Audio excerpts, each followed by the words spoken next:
আবারও হঠাৎ করেই একটি নতুন ধারাবাহিক সন্ধে ৬টা থেকে রাত ১১টায় দেওয়া হলো।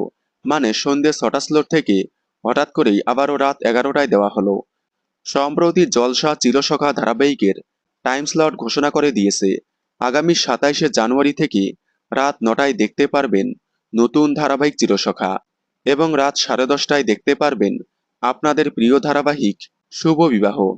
অন্যদিকে জি বাংলার তোমাকে ভালোবেসে ধারাবাহিকটি কবে থেকে আসছে তা এখনো জানা যায়নি। এছাড়াও সান বাংলায় আসছে নতুন ধারাবাহিক ষোলকসারি এবং আরও একটি নতুন ধারাবাহিক, যেখানে প্রধান ভূমিকায় দেখা যাবে খেয়ালি মণ্ডল এবং সৈয়দ আরেফিনকে। তবে এই ধারাবাহিকগুলো আগামী মাস থেকেই শুরু হতে চলেছে। তবে যাই হোক, বাংলার পাশাপাশি হিন্দিতেও আসছে অনেকগুলো নতুন ধারাবাহিক।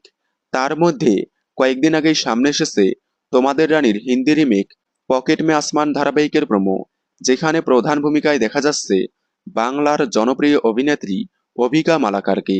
তবে এই ধারাবাহিকটি প্রথমে চ্যানেল সন্ধ্যে ৬টা স্লটে দিলেও সন্ধ্যে ৬টা স্লট পাল্টে দিয়ে দেওয়া হলো রাত ১১টা স্লটে। আগামী ৩০শে জানুয়ারি থেকে সন্ধ্যে ৬টায় নয়, রাত ১১টায় দেখতে পারবেন নতুন ধারাবাহিক পকেট মে আসমান। আপনারা তোমাদের রানীর হিন্দি রিমেক পকেট মে আসমান দেখার জন্য কতটা এক্সাইটেড কমেন্টে জানাবেন। বাংলা বিনোদনের এই ধরনের সকল আপডেট সবার আগে পেতে চ্যানেলটি সাবস্ক্রাইব করে পাশে থাকা বেল আইকনটি বাজিয়ে দিন। ধন্যবাদ।